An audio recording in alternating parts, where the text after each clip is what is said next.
let's explore the power of the loving blessing practice.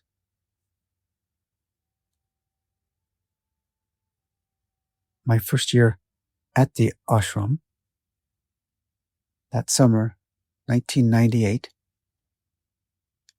this practice that I call the loving blessing practice,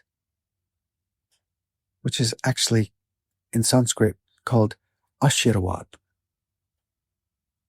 Ashirwad. Ashirwad. It means letting the love that we are be shared as a blessing. And so, this is why I refer to it as the loving blessing practice. It has been shared down through the ages for thousands and thousands of years. It's a very powerful, very lovely, very ancient practice. In this practice, we let ourselves become aware of someone, a person or an animal or a flower or anything that would allow us to feel unconditional love. So for me, it was one of my sons would come into my awareness and I would feel that unconditional love. And then you then share, energetically emanate and share that love to them is the first stage of the loving blessing practice. And then you let it flow to anyone else that happens to come in after that. And if someone arises in your awareness and you notice you are having difficulty sharing the love to them, that's okay. You don't judge yourself at all. You just very gently bring your attention back to that being that you can send unconditional love to, and you start there again. It will build a momentum. It's a beautiful practice. And that summer, it was so resonant for me that I entered into it every day. Every day I would start my day with the loving blessing practice, Ashirwad, and I would also do it other times of the day as well at the ashram. Well, as my time at the ashram that summer came to completion, I continued that practice every day through the summer and into the fall, and it was now the winter, and I found out they were doing a live broadcast from the ashram of a day-long chanting meditation event, and they were going to be doing a live broadcast, closed circuit TV broadcast from the ashram to various places around the globe. And Denver, Colorado was one of the places that had the ability to receive this live broadcast. And I attended the event here in Denver, Colorado.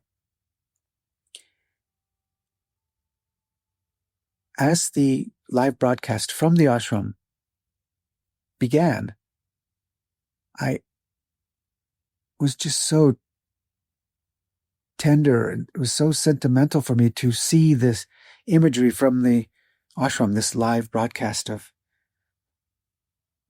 the grounds and the people and the buildings and all the beauty and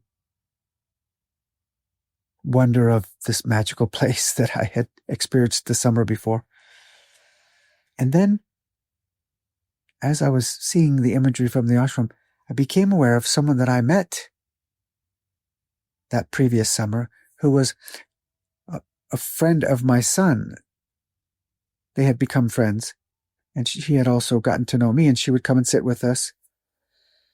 And when we would have meals and things, and she was very kind and very delightful person that we got to know. We became friendly with her. She was somewhere in age a bit older than my son. And they became friends. And that morning during the live broadcast, she came into my awareness. I didn't know where she was.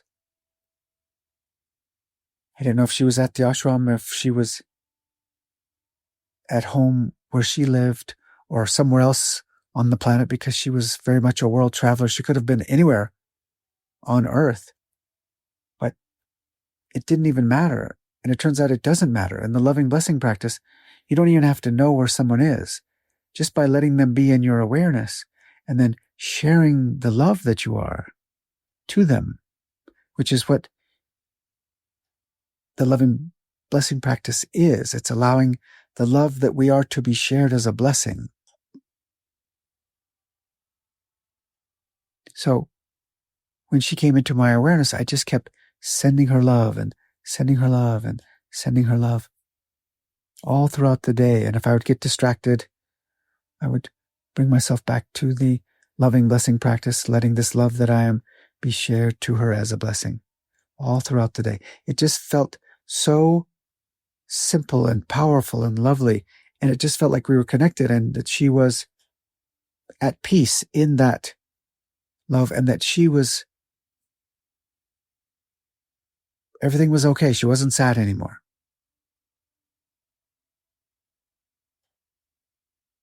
At the end of the event, I called her to check on her and see how she was doing. And when she answered, she said, "Oh, Mitch, I'm so glad you called. I have to tell you what happened today." And I said, "Oh, what happened?" She said, "Well, this morning, I was out for a walk by the lake here at the ashram. And I was so sad because I wasn't going to get to be a part of the live broadcast." She said, "I don't know if you know it or not, but they did a live broadcast, a live broadcast from the ashram today." She didn't know that I knew or that I had attended. She didn't know any of that. And there I was out for a walk and I felt so sad. And suddenly you came into my awareness and it felt like you were comforting me, almost like you were aware that I was sad and you were hugging me and telling me everything was going to be okay. I felt so much joy and wonder. I decided to go in and sign up for the day-long event. And I went in and I looked all around to see if I could find you because I was wondering if maybe you had flown to the ashram and you were here. I was looking all around for you, but I didn't see you. So I sat down and I just dropped into the chanting and suddenly I became aware of you again. It was as if you were sitting right beside me, holding my hand, comforting me. It was amazing. My heart opened up so fully to a level of love that was indescribable. And I was so grateful for your presence. It felt like you were with me all day long and that we did, in fact, experience the day-long event together, even though your body wasn't here. She paused for a moment and she said, "Oh, my goodness, I totally interrupted you when you called me. What did you call me for?" I said, "Oh, well," and I shared with her that I had been sending her love in the loving blessing practice. This is a lived experience that reveals that when we enter into the loving blessing practice, the love we are is, in fact, energetically, instantly shared to whoever we're sharing it to. She was open enough to not only feel it, but she was aware that it was me. Now, she didn't know I was doing the loving blessing practice, but she could feel the loving presence that I am with her all day long, even without knowing. This is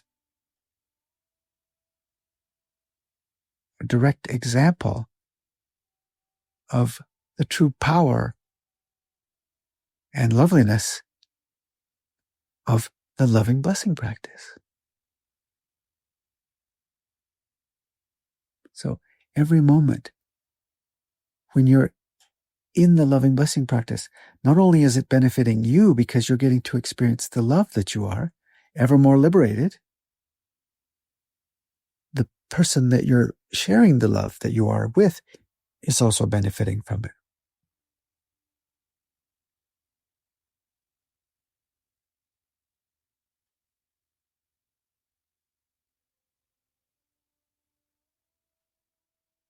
In every moment, we can let ourselves be available to an animal or a person or a flower or anyone or anything that allows us to feel unconditional love. And we can let this unconditional absolute love that we are be shared as a blessing.